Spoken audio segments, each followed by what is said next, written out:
অবস্থায় যে আমাদেরকে হুমকি দিচ্ছে, হামলা করবে, সেনাবাহিনী পাঠাবে, শান্তিরক্ষী বাহিনী পাঠাবে, সীমান্ত দিয়ে লোক ঢুকবে, এই অবস্থায় আমাদের আরো কিছু করণীয় আছে। আল্লাহ তাআলা বলছেন, ওয়া আইদ্দু লাকুম মাসতাতা'তুম মিন কুওয়াতিন ওয়া মির রিবাতিল খাইলি তুরহিবুনা বিহি আদুওয়াল্লাহি ওয়া আদুওয়াকুম। সূরা আনফাল আয়াত নম্বর 60, যে ওয়া আইদ্দু লাকুম মাসতাতা'তুম মিন কুওয়া, তোমরা সামর্থ্য অনুযায়ী শক্তি সঞ্চয় করো, সামরিক শক্তি, দৈহিক শক্তি তোমরা অর্জন করো, সঞ্চয় করো। মির রিবাতিল খাইলি, রিবাতুল খাইল, যুদ্ধের জন্য তৎকালীন যুগে ঘোড়া দ্বারা লড়াই করা হতো, যান ছিল সেটা যুদ্ধ যান, আর তীর নিক্ষেপ করত দূরে, কাছে হইলে তলোয়ার দিয়ে লড়াই করত। আল্লাহ তাআলা এই যুদ্ধ সরঞ্জাম প্রস্তুত রাখতে বলেছেন।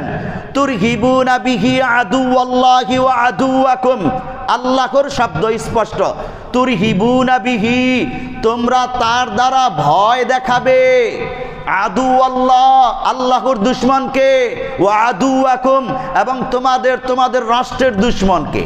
যদি আমাদের কাছে সামরিক সেনাবাহিনী থাকে, সামরিক সেনাবাহিনীর সাথে স্বেচ্ছাসেবক মুক্তিযোদ্ধা বাহিনী থাকে, বাংলাদেশে 18 কোটি মানুষ আছে, 18 কোটি মানুষের মধ্যে অন্তত 1 কোটি যুবকও যদি ট্রেনিং পেয়ে যায়, অস্ত্রের ট্রেনিং, শারীরিক ট্রেনিং পেয়ে যায়, আমাদের 4 লক্ষ সেনাবাহিনীর পাশাপাশি 1 লক্ষ যুবক যদি বাংলাদেশের নাগরিক দাঁড়িয়ে যায়, ভারতের ওরা আমাদের দিকে তাকানোর সাহস করবে? করতে পারবে না। আল্লাহ তাআলা সূরা আনফাল এই কথা বলেছেন।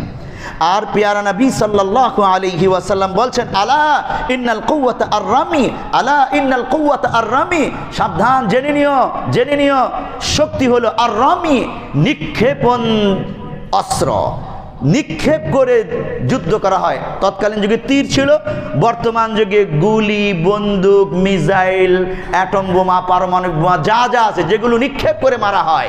আল্লাহর নবী এটাকে শক্তি বলেছেন। এটা সঞ্চয় করতে আল্লাহ তাআলা আমাদেরকে আদেশ করেছেন। আর পিয়ারা নবী বলছেন, আইনান লা তামাসসুহুমান নার, আইনুন বাকাত মিন খাশিয়াতিল্লাহ ওয়া আইনুন বাতাত তাহরুসু ফি সাবিলিল্লাহ। সুনানে তিরমিজি হাদিস নম্বর 1639। আমাদেরকে লক্ষ্য করে আল্লাহর নবী বলছেন সীমান্ত এলাকার নিরাপত্তা নিশ্চিত করতে। খোদ আল্লাহর নবী আদেশ করছেন যে মুসলিম দেশের সীমান্ত এলাকা যেন নিরাপদে থাকে। আর যারা সীমান্ত এলাকা পাহারা দিবে তাদের ফজিলতের কথা বলছেন।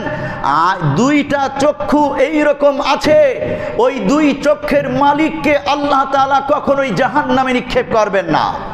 আইনুন বাকাত মিন খাশিয়াতিল্লাহ, একটি চোখ হলো আল্লাহর ভয়ে যেই চোখ থেকে পানি ঝরে। 2 নম্বর, ওয়া আইনুন বাতাত তাহরুসু ফি সাবিলিল্লাহ, দেশের সীমান্ত এলাকায় জিহাদের ময়দানে রাষ্ট্রের নিরাপত্তা নিশ্চিত করার জন্য যেই চক্ষু জাগ্রত অবস্থায় থাকে, ওই চক্ষু সম্মানিত, ওই চক্ষুকে জাহান্নামের আগুন স্পর্শ করবে না। আমরা প্রত্যেক নাগরিক আমার দেশের রক্ষী হয়ে যাব, সীমান্ত রক্ষী হয়ে যাব ইনশাআল্লাহ। আমাদের মিডিয়াগুলোকে শক্তিশালী করব, আমাদের সব জায়গায় বাহিনীগুলোকে শক্তিশালী করব। আমরা আন্তর্জাতিক মিডিয়াগুলোতে সঠিক তথ্য তুলে ধরে ওদের তথ্য সন্ত্রাসের বিরুদ্ধে সঠিক জবাব আমরা দিয়ে দেব। ওরা আমাদেরকে পাটকেল মারলে আমরা ইট নিক্ষেপ করে জবাব দেব, এই রকম মানসিকতা রাখতে হবে।